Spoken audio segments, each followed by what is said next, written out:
All right, Mark and Clive, welcome.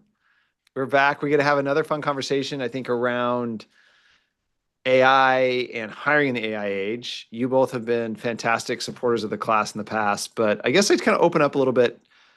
What are you hearing when you're interviewing or talking to potential leaders when they think about like trying to hire AI native talent, and how do you maybe approach that as well? I can go first. I look at this in two different encampments, right? There are communities of services companies that are either developing the skills and the knowledge to understand what the tools are available, what the models are capable of, and they're earning permission or they're giving their employees permission to experiment with tools to get like first party access to the tools. That's one encampment. The other encampment is the enterprise, right? The Mm, Fortune 2000 or even beyond that. And there's just more caution there, right? Like more employers, more groups, more business leaders. They're constrained by their compliance teams, their legal teams. Um, they are assessing these tools for risk, and they have a short list of capabilities that they're going to let in-house. And that's what they're hiring for. They're hiring for people who can help them to drive compliance adherence first. And second, the skills to execute work leveraging like the new capabilities, Gen AI products. perfect. And Clive, a little bit of background. So, in your role at Adobe, why don't you tell us a little bit like kind of what your role is currently? Because you've had kind of a front row seat to this sort of Gen AI wave with creative. Yeah, for sure. I spend a lot of time with companies that fit into Mark's peer group, so agencies and agency leaders. I also spend a lot of time with enterprises that are looking at Adobe solutions that they maybe licensed and been using for the last 5 years, and now they want to understand like how Gen AI impacts the next 5 years. I lead a team. We're responsible for actually architecting the next set of solutions that Adobe would go to market with a partner. So like we're building product, I call it. A better way to say it is probably we're building offers specific for specific industries, and those offers tend to include Gen AI capabilities from inside of Adobe, integrated with capabilities from companies, out in the marketplace. Perfect. Mark, an old friend. We go back, what, 12 years? Something like that. A long Yeah. time. Yeah, a I long had a time. lot less white hair when we first started working together. I know, seriously. Tell us a little bit about your background and kind of how you think about hiring or recruiting AI talent. Yeah, so Chief Technology Officer at the agency Huge. And my background is obviously in technology, but kind of all the intersection of technology, data science, and creative actually. And to me, when I think about like hiring in this time frame with like AI, generative AI, a word that always comes to mind is curiosity. And I think, even like earlier today, I was like reviewing a job description for a solutions architect, on my team. And, a lot of my comments to, the hiring manager were really just around like, I don't want this to be a traditional solutions architect. I need it to be somebody that has a passion for curiosity because every day this world is changing. Every day, Adobe or Optimizely or OpenAI puts something else out there in the world. Like, and you have to be up to speed and curious enough to have an interest in kind of breaking the mold and taking some risks.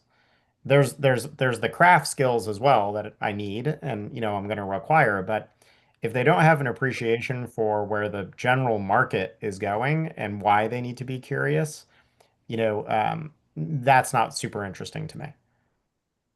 Clive, speak to me about your habits. How do you stay curious? Because I think there's this fun thing with with the curiosity around AI, but there's also this, in my opinion, no substitute for hands-on keys.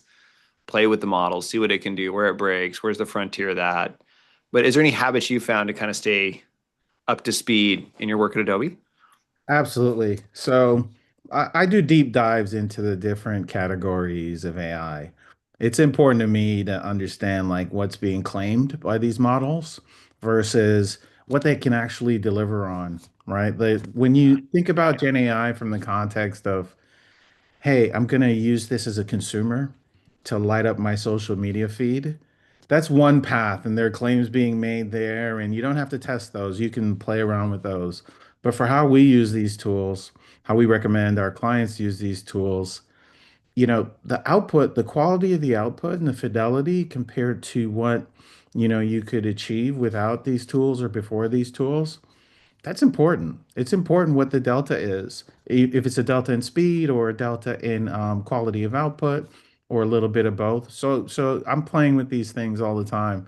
And like I like what Mark said about curiosity.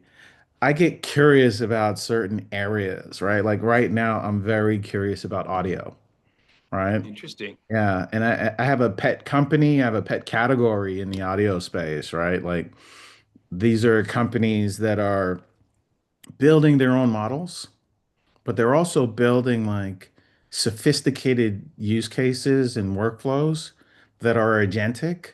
So they're working at both sides of the spectrum, right? Like the interface, the agent, the mid. I consider the agents to be in the middle now, Hmm.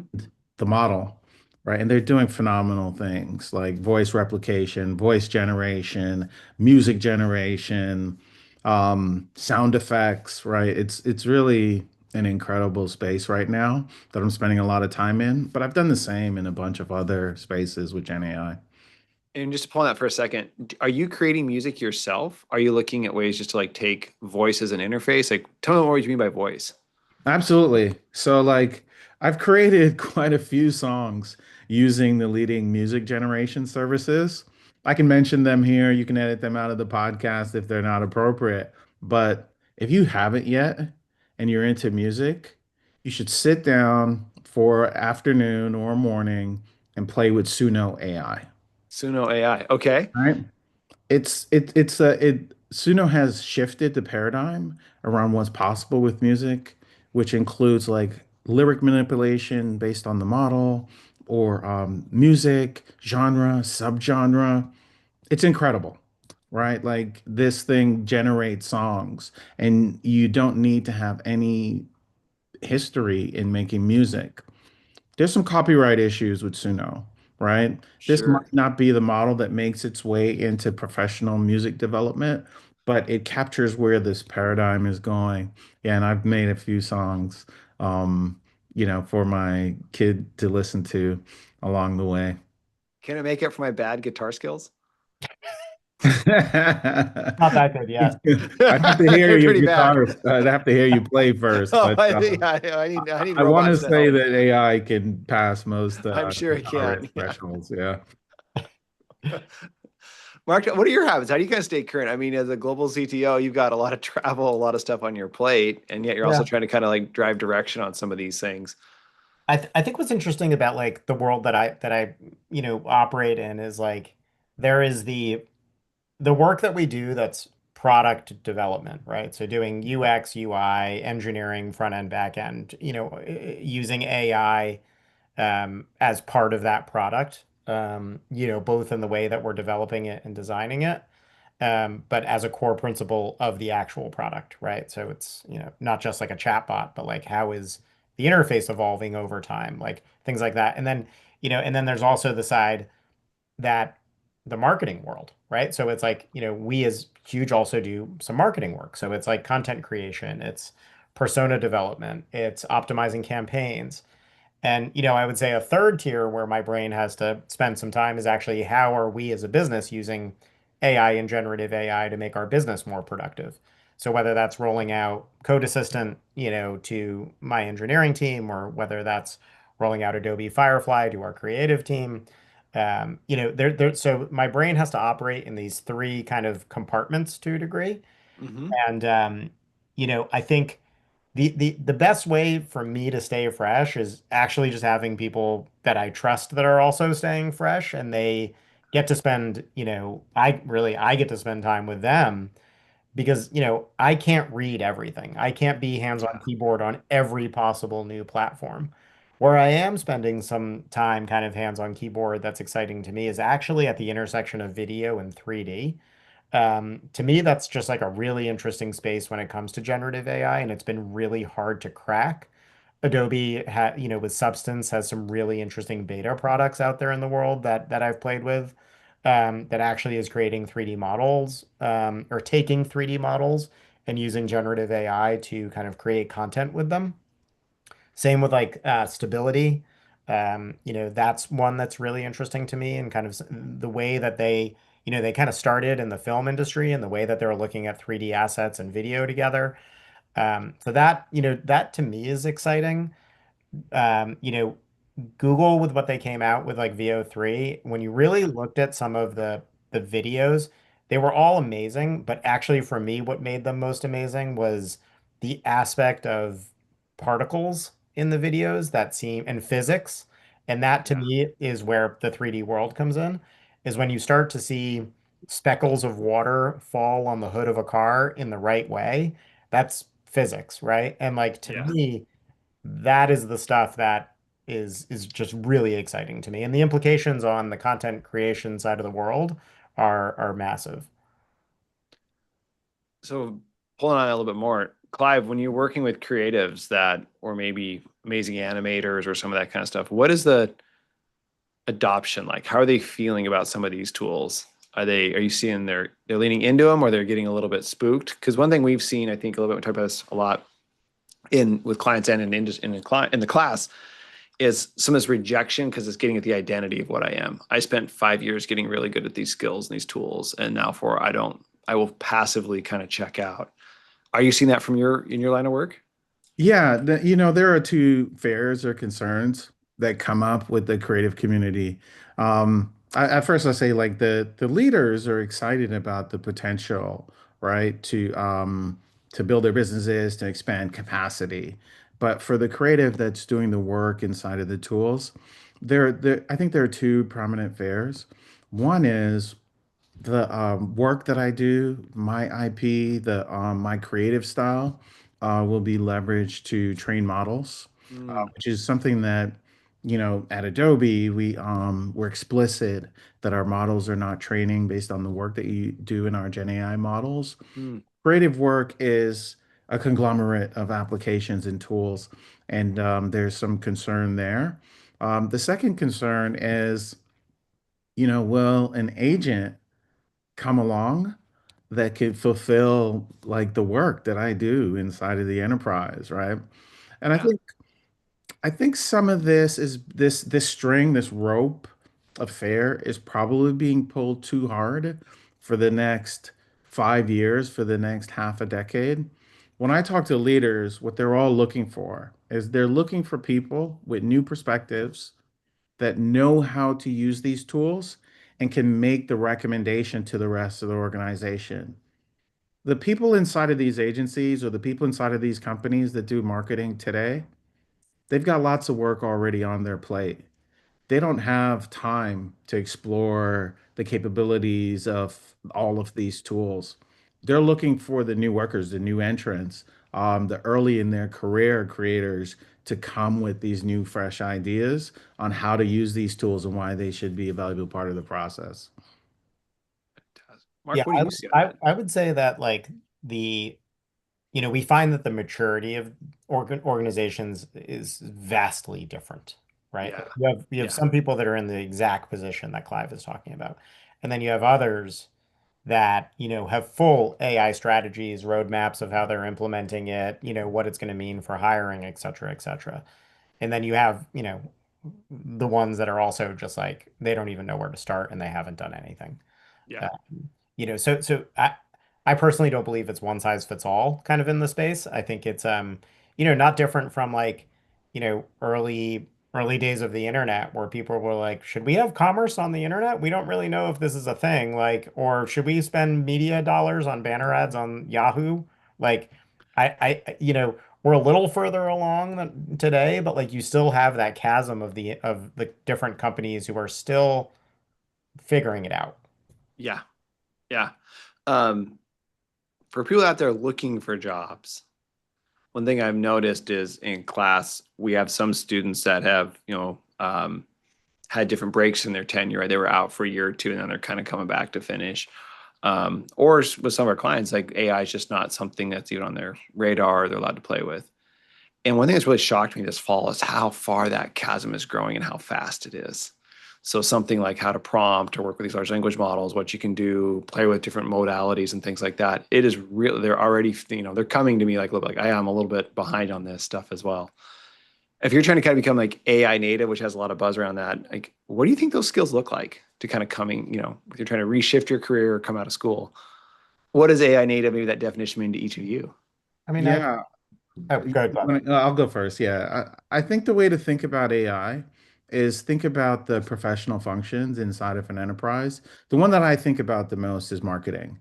But I think what's happening in marketing is analogous to what's happening across other professions like finance, legal, or HR, right? Or even go to market if you want to be a sales leader or run a revenue optimization organization, right? And that is today the way work gets done is most of the business people in these functions, they use systems lightly, right? They rely on their minds to get a lot of work done, or they rely on teams outside of their part of the organization to get work done. I call this the great ops part of the organization. And what it looks like is forming in the job market is the opportunity to apply AI and AI agents to what was traditionally the operations team's job within the Mm, enterprise. So lots of opportunity there, regardless of what function of the enterprise you're in. At Adobe, especially in the Experience Cloud side of our business, we're essentially in the marketing ops technology provider space. mm, We're in marketing, and marketers use our creative tools to create the creative assets that get out into the ecosystem, into the different channels. But on the experience side, we're talking about MarTech operations people. And those people are now all looking to implement AI wherever possible to make some of that work more manageable, right? There's lots of work to be done there. yeah, we had a case yesterday. We kind of talked about agentic and the amount of stuff would you put client facing or back office? And we put everything down on the board. I would say probably 9 out of the 10 ideas were all back office stuff around Yeah. marketing ops and things like that. I mean, I'll continue with kind of like the marketer, kind of lens for a second. I think like traditional marketers used to have to a degree a division between what my job was as a marketer, what my analytics team job is as like, the analytics department, and then like, even further away from them typically it was like, the nerds in like, in the corner writing code. And to me, if you're going to be a marketer in the future, you actually have to accept the fact that you are now all three. Yes. And you are a little bit of a technologist because you need to be able to use new tools to do your job, whether that's to gather insight, create content, run your teams, do the back office operational side. You need to be able to accept the fact that data is the fuel that's actually driving a lot of these tools. It's driving the insights that's getting you that next customer. It's also, your ability to use whether it's prompt engineering or anything else to be able to actually engage with the data. I really do believe that like marketers who think that like dashboards are the way to do business still like maybe are falling a little bit behind because I think if the data is accessible and clean, there's no reason you can't just be asking it questions. Just like Yeah. I ask my son or my wife or one of you guys a question. So I shouldn't have to get like a PowerPoint presentation that's like, this is how your business did this week and how you should adjust your media plan. It should be like, I should just say, hey, how did my media plan do in this past hour? And like Yeah. be able to do that. But you as a marketer have to accept the fact that your job has changed. And you have to have the skills to be able to understand that. Yeah, I want to build on that a little bit because at Adobe we're launching products on this paradigm that Mark is describing, right? This idea of software that used to be complex for you to engage with or to gather data from or insight from, building the right type of conversational interface Yeah. top of that data set can unlock usability, right? And where it's Yes. all heading is like even if you're a business leader, it's going to be more of an impetus on you to understand what's in that data. Once you understand what's in that data, the questions you can ask, the tools are going to be right there for you, right? They're there today in a lot of instances for you to have a conversation and get insight out of back end systems. Yep. Yeah. I like when you said that, Mark, it sparked this idea of campaigns or conversations. Yeah. Yeah, and so you have this idea like how often you have a conversation and how pertinent it is, how urgent a conversation needs to be. But Clive, I like what you said there too. What I think is often overlooked is the quality and cleanliness and unification of that data. When you start thinking about like, the hallucinations, especially when you get into quantified spaces where maybe you don't really quite understand how it's doing some sort of advanced statistical modeling or something. Um, I would are just you, yeah. I would say more of like on the softer side, right? Is like I think leadership at organizations have to have a culture of experimentation and a culture of just like to allowing people to understand that like success in the future is actually to a degree hinging on your knowledge of technology, regardless of what your job is. And if the culture of the organization doesn't have that and everybody on, your existing teams only sees AI as a threat as opposed to an opportunity, then I think like culturally the organization is just going to struggle. Both from a hiring and a retention point of view. If you're coming out of school, how would you kind of build your personal brand based on what you just said there? I mean, I'll use my niece as an example, and this is maybe less about like brand building, but more about just like skill set. My niece recently graduated from really good college in Connecticut, and she wants to be a lawyer. You know, um, right out of school, she had a 2-year internship at a pretty big law firm in New York City. And you know, I asked her, I was like, so like in college, like what generative AI tools did you learn? Like, how are you using them to like process briefs or write perspectives on legal documents and things like that? And she was like, we weren't allowed to use any AI or generative AI in undergrad. And I was like, what? I was like, that's insane. And I literally sent her an email and I was like, here are the things I really want you to start to understand because like guess what? Jobs like paralegals are going to be one of the jobs that's going to be most impacted by this. You can make an argument even that lawyers are going to be really impacted by this. Um, and I was like, it's not to scare you, but it's actually just to make sure that you're set up for success, right? And like you have to be able to accept the fact that all jobs are going to have to interact with technology in new ways. Um, and to me, if I'm graduating from school, if it's undergrad, that to me would be the first thing is like understand what you want to be doing and the landscape of technology and AI tools that are actually disrupting that new job. Um, it would be the same as like me coming out of college, as a developer and back in the day not knowing how to like FTP a file. If I could be a great developer, but I didn't know how to get the file up to the internet, it didn't make a difference.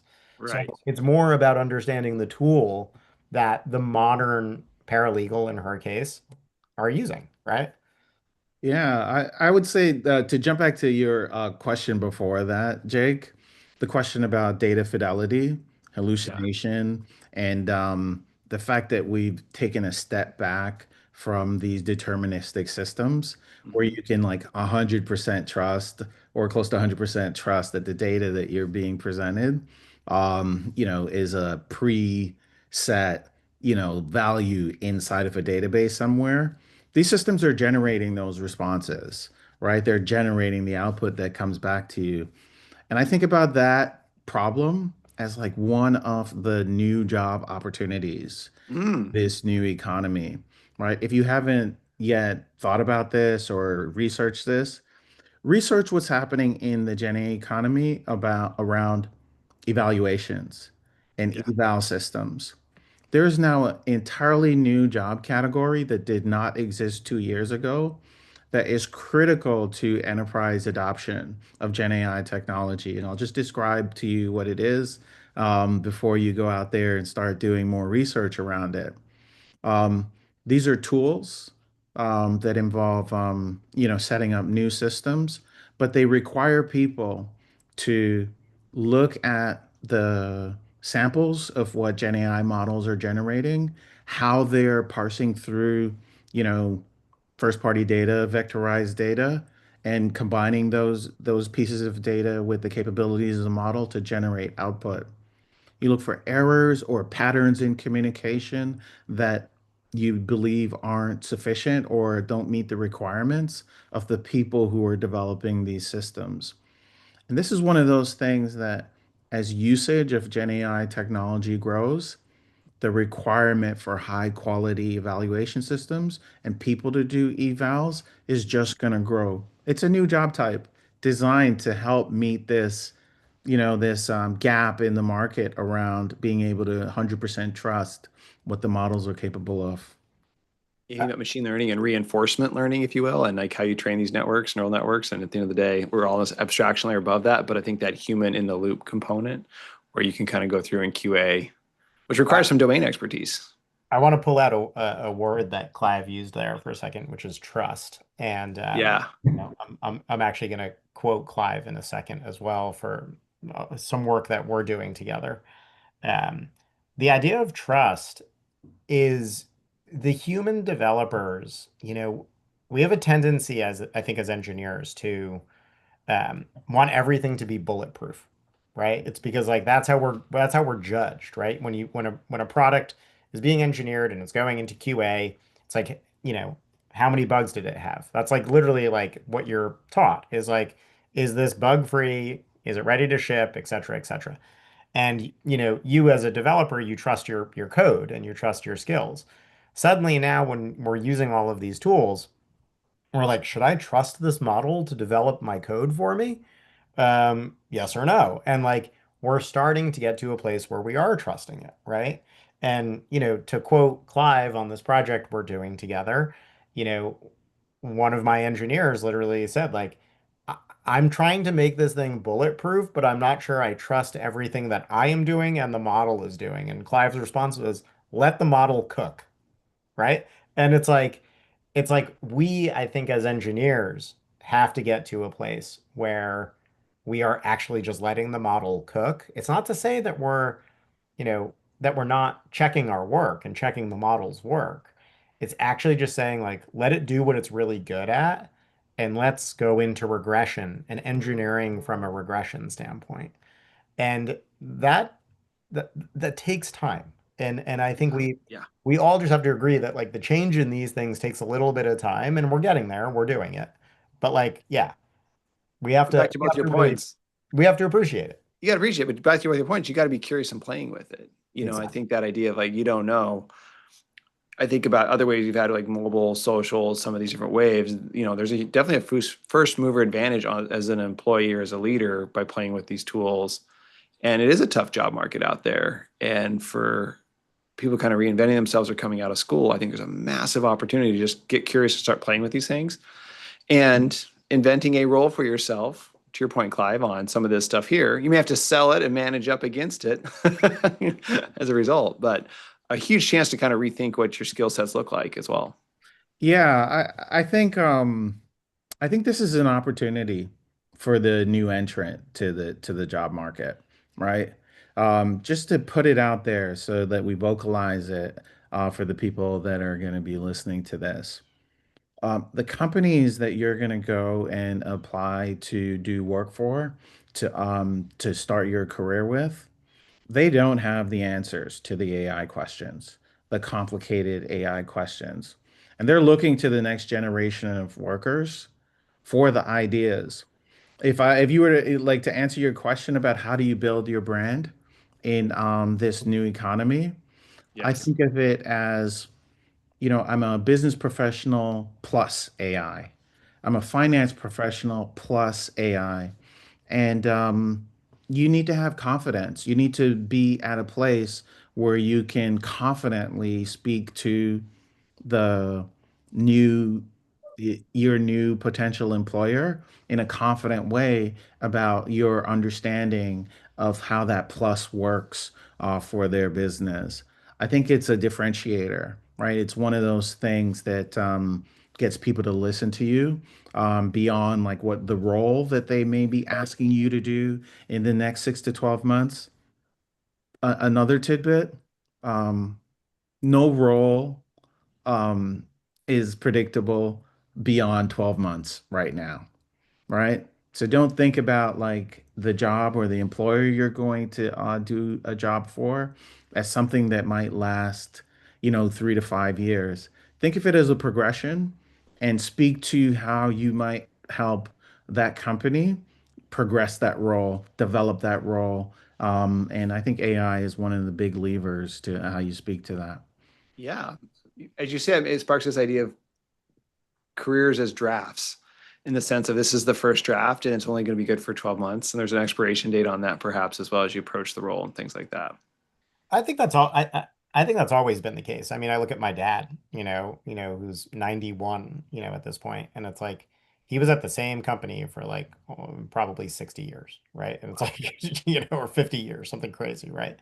And it's like, for him to live in a world where his children, my sisters, myself, like typically spend 5 to 7 years at a job, which frankly, to Clive's point, in our day and age is actually a long time, Yeah. um, is really shocking, right? And it's like partially because I think the market has allowed people to want new challenges and always stay curious, or using that word again, around like what else can I learn? And I think with kind of the massive shifts in the past 25 years in technology, that curiosity kind of comes with wanting to try different types of roles and different types of places to work because they're all different. They're all using technology in different ways, and you can bring the knowledge from one business over to another and probably do some good. Yeah, I agree, Mark. Like it's always been an evolving market, right, for the work that you do versus the work that you were hired for. But right now, in the marketing space, in the marketing operations space, we're in the middle of a transition. Yeah. Roles are being transitioned. At Adobe, right, the way we think about the employee base and how to prepare people for the assignments that they have today and the Mhm. assignments that they may have in the future, everyone has a 12-month clock, right? At the beginning of our fiscal year, you receive an assignment. It might look completely different than the assignment that you had 12 months prior. Your job title might be the same, but the assignment looks completely different. With Gen AI, those assignments are changing during that 12-month period, right? They can change quarter over quarter, right? We usually now make changes every 6 months to the way that we hand out assignments. If you're changing your assignment or your job title or what your job is asking you to do every 6 months, and you're at the front door entering an environment like Adobe, the workplace, the important thing is that you have some of your own ideas of where you think that role will go and what the skills and the tools are that are available to you that you're knowledgeable about that will help you to migrate as that role changes, right? Nobody wants you to expire as a contributor in 6 months because the role changed in 6 months. They're looking for signals of adaptability.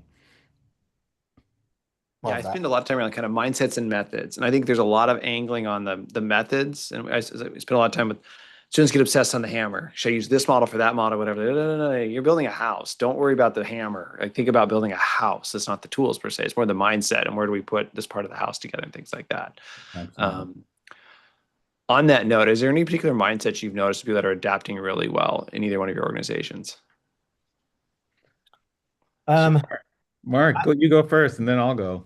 yeah, I mean, I'm seeing, well, why don't I actually start with the opposite, which is like some of the ones that I'm seeing not as Yeah, yeah. um, you know, I think there's still like a some questions around what scale looks like, right? And you know, I think we've left experimentation and prototyping using AI and generative AI. I think we're now in a world where it is ready for prime time. More of our clients are saying, "Hey, that thing that you made for us as a proof of concept 6 months ago, we're ready to actually make it, for real now."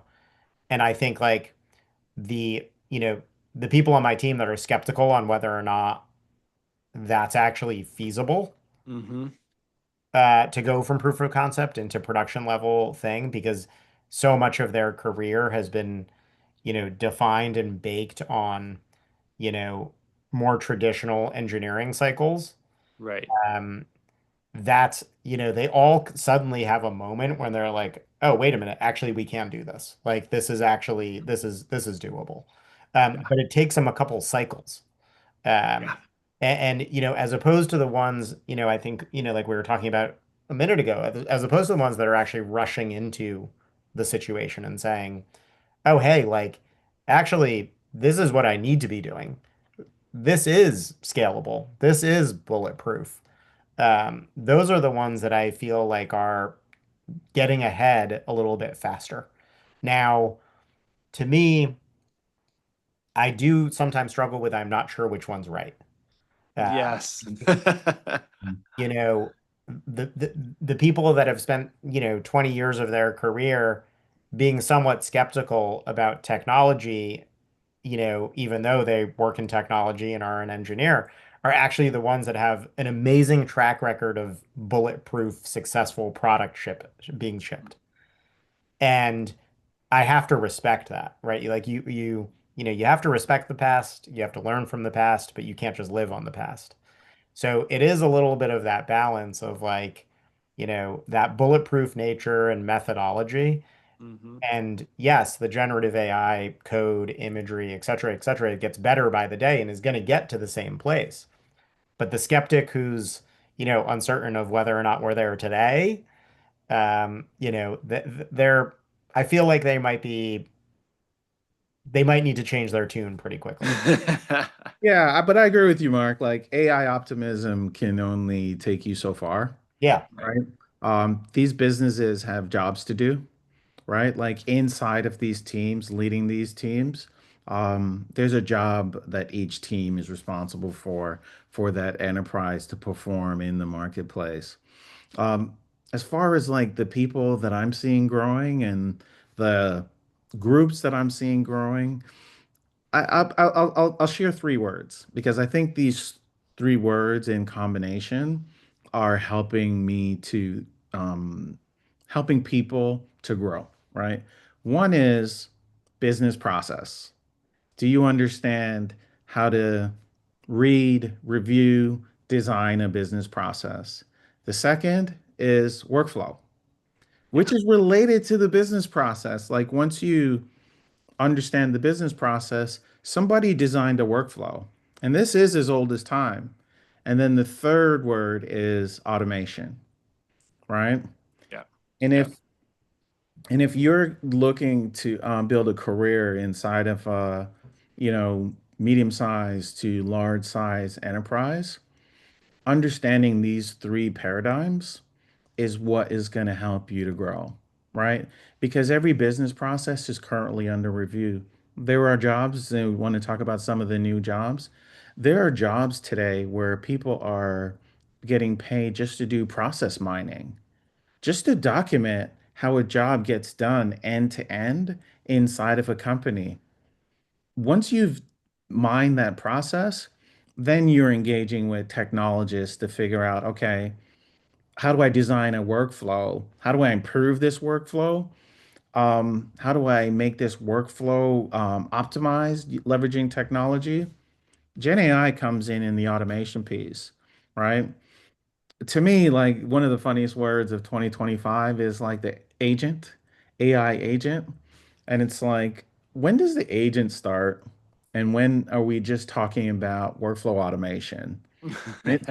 Right. It is the gray zone, but demand for that kind of thinking inside of the enterprise right now is unmet, right? Like there's just a ton of demand for people who think this way, who can help companies, mind these processes, design workflows, and design automations to help, speed up these workflows, make these workflows more efficient.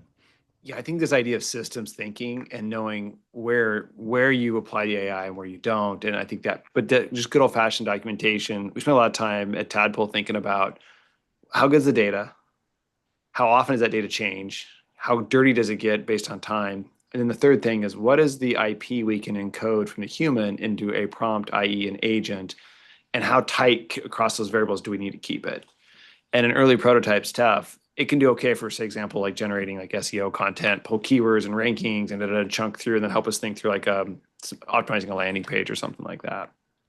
But if you go a little bit broader than that, like optimize my website, for example, off these, man, just right. So I still think that we're still very much that, kind of like the chef. You can't just say we're going to serve a fish or steak. You kind of, okay, how do we butcher the fish or the cow, and like how do we like break this into like manageable chunks? Um, I think there's a lot of good systems thinking how you chain these things together. Yeah, So critical. absolutely. And like I'll give you an example, right? In this new world of AI engine optimization, right?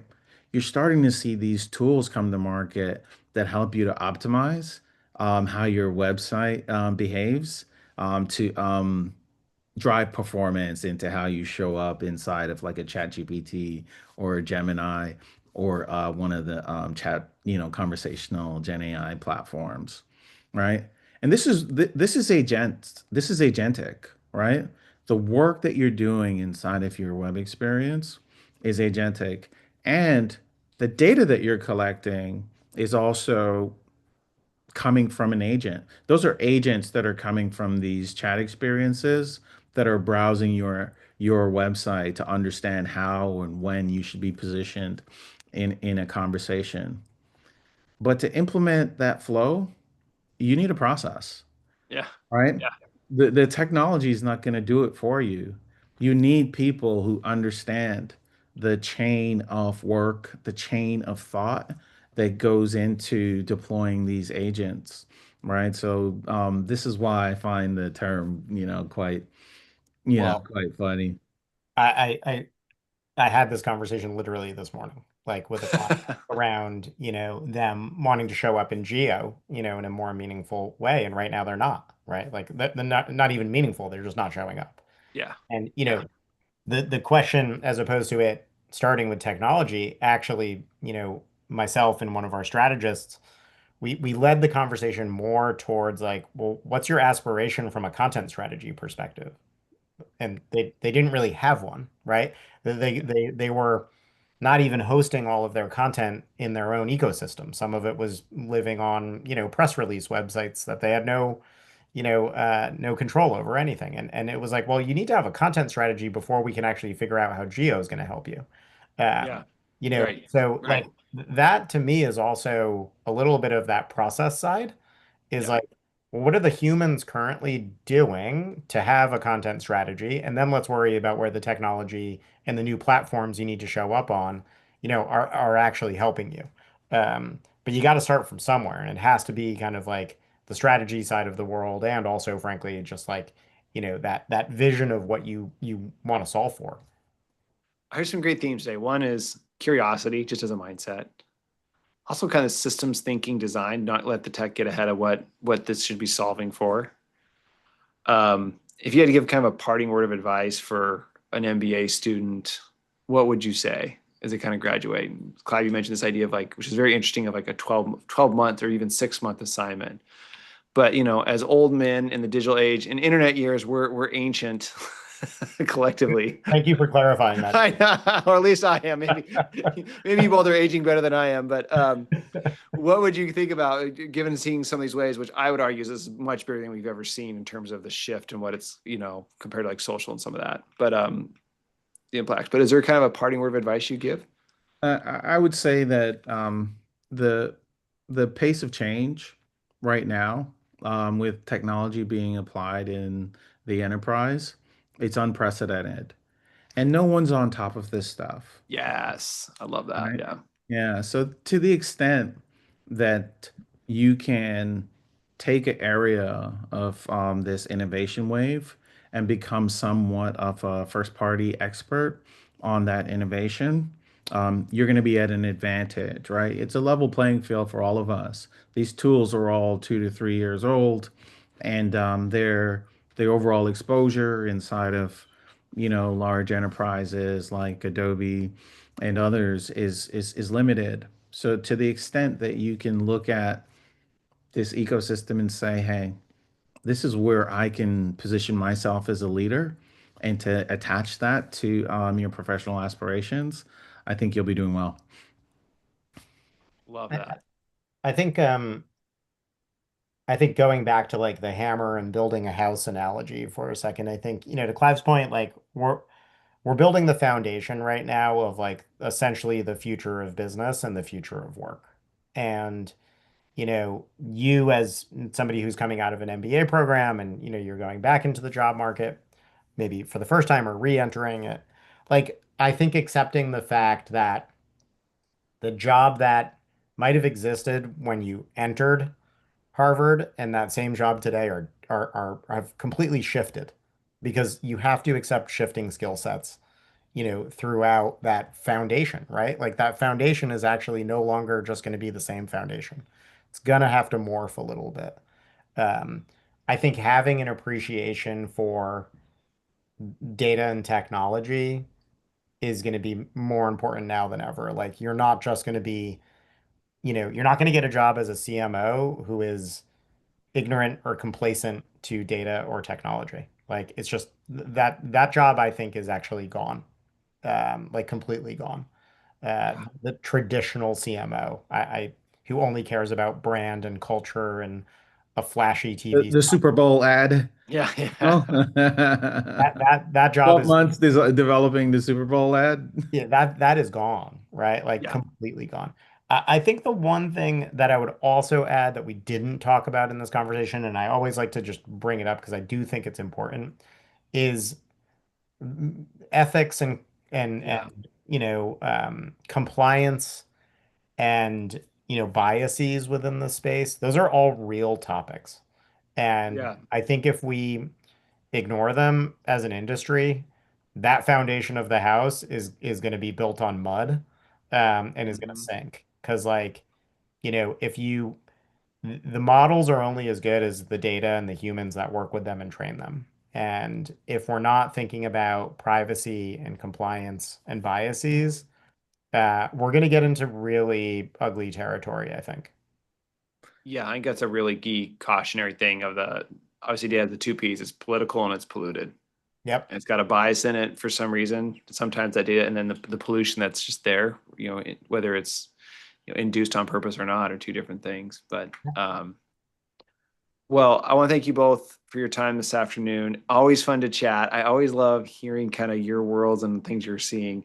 If people are interested in connecting further, where's the best place to kind of follow your work? You can always find me on LinkedIn. LinkedIn? Okay. Yeah. Just find me on LinkedIn as well. Perfect. Excellent. Thank you both. Thank you. Thank you.